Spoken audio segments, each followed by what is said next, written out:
जो भी वस्तु, व्यक्ति, स्थान है, मेरा भगवान ही सब रूपों में बना हुआ है। पर अब व्यवहार जैसा, यही चतुर का, बुद्धिमान का स्वरूप होता है। सब में भगवान है, पर व्यवहार में यदि वो असत चेष्टा करके हमारे सामने आता है और हमको ये अधिकार दिया गया है कि उसकी असत चेष्टा का निवारण करके उसको दंड दें, तो हम दंड देंगे, ये उसकी पूजा होगी। उसमें नहीं होगा कि मेरा भगवान इस रूप में है तो हम अगरबत्ती करें।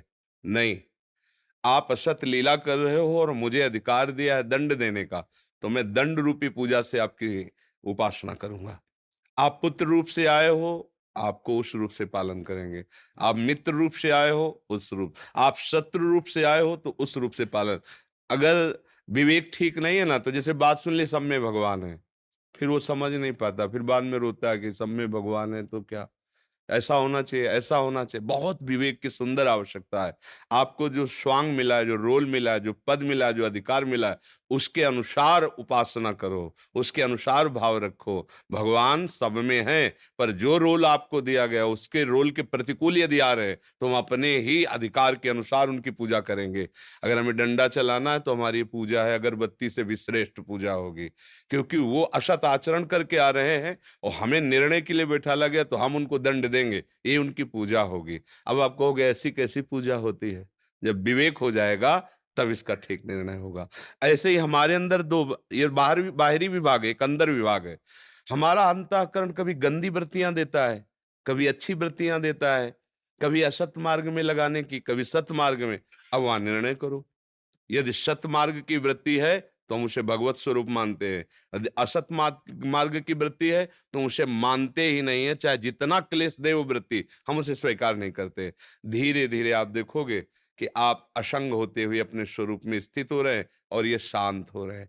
जैसे जैसे भोगों का चिंतन होता है, भोग में सुख नहीं है, उसके चिंतन में सुख है।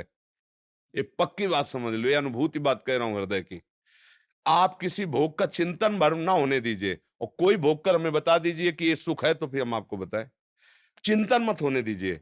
फिर पूरी सृष्टि के किसी भोग को फिर आप हमें बता दीजिए कि हाँ इसमें सुख है। आप जब पहले चिंतन करते हैं और चिंतन में जो सुख मिला, अब उस सुख को ढूंढते हैं, तो चिंतन में होने के कारण वो सुख मिलता है। नहीं नहीं, बहुत बिल्कुल ये पक्की बात है। कोई भी सुख, कितना भी बड़ा सुख हो, आपके चिंतन का अपहरण कर लिया जाए, हैव से या प्रेम से, ज्ञान के द्वारा जब बुद्धि विषय चिंतन से हटा ली जाती है, तब दिखाई देता है अरे ये तो सब नाटक चल रहा है माया का।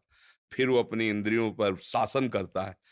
जो श्रद्धावान है वो लभते ज्ञानम, और ज्ञान का फल है तत्परा संयतेन्द्रिया। वो अपने इंद्रियों को संयम में लाता, मन के अनुसार नहीं चलने देता। विषयों में जैसी रुचि हुई वैसा नहीं जाता, जैसी शास्त्र आज्ञा वैसे चलता है। फिर वो अपने को अलग अनुभव करता है। अभी क्या, हमने अभी अलग अनुभव की बात सुनी है शास्त्रों में, संतों से, पर अनुभव नहीं है। तभी आप कहते हो कि सम नहीं रह पाते। नहीं, हमें रहना थोड़ी सम है। हमारा स्वरूप है सम, स्वरूप है सम। हमको कोई बुद्धि लगाने की जरूरत नहीं है, पर अभी हमारी स्थिति नहीं है, इसलिए हमें सम स्वरूप का अनुभव नहीं हो रहा। विषम संसार शरीर, और हमारा स्वरूप सम, और हमारे प्रभु का स्वरूप सम। चूंकि हम प्रभु के अंश है तो हमारा प्रभु का स्वरूप मिलता है, और शरीर संसार का अंश है तो इसका संसार से मिलता है। ये विषम है, परिवर्तनशील है, ये विनाशी है, ये दुखमय है। और हमारे प्रभु आनंद सिंधु है, हमारा स्वरूप आनंदमय, चेतन अमल सहज सुख राशि। अब हम अपनी स्थिति में आए, इसलिए खूब भजन की जरूरत है। और भजन का मतलब केवल माला चलाना ही नहीं है। जिस कर्तव्य में हो, ये तो मैं पक्की बात कहते हैं, जिस कर्तव्य में हो उस कर्तव्य को भगवान की सेवा मान करके करो, और अंदर ही अंदर भगवान का सुमिरन करो। इससे बड़ा भजन कुछ नहीं है।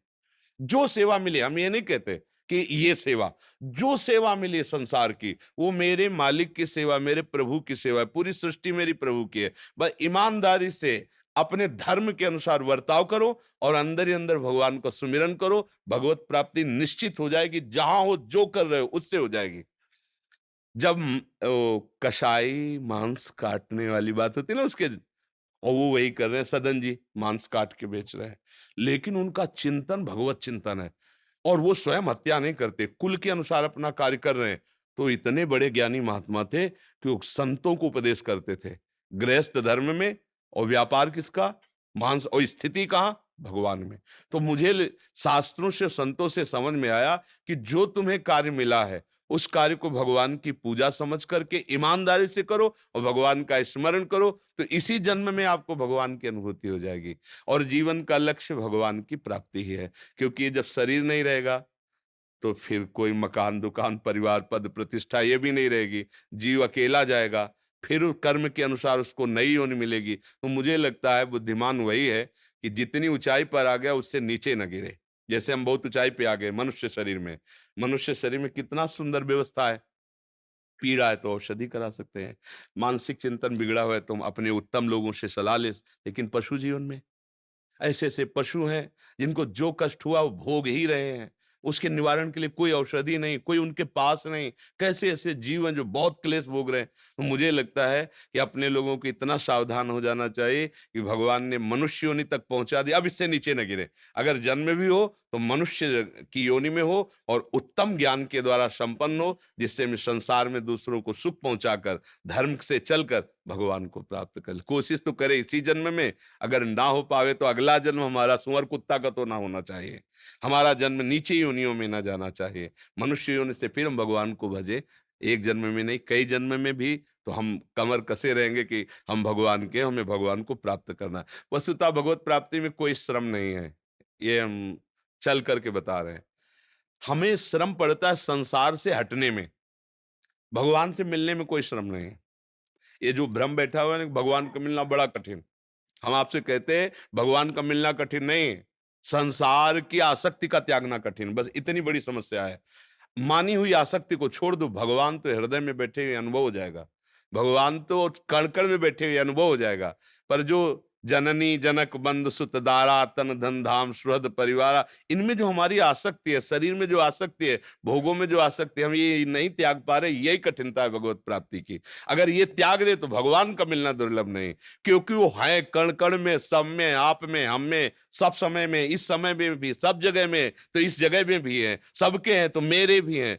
तो बस हमारी पूरा प्रयास वृत्ति रहे असत वृत्तियों का, संसार के चिंतन का त्याग करके अंदर ही अंदर खूब नाम का चिंतन, गुरुदेव के द्वारा दिए हुए उपदेश के अनुसार चलना, निश्चित भगवत आनंद की अनुभूति हो जाती है। देखो ये सब बुद्धि की पवित्रता के लिए साधन बताए गए हैं, वस्तुतः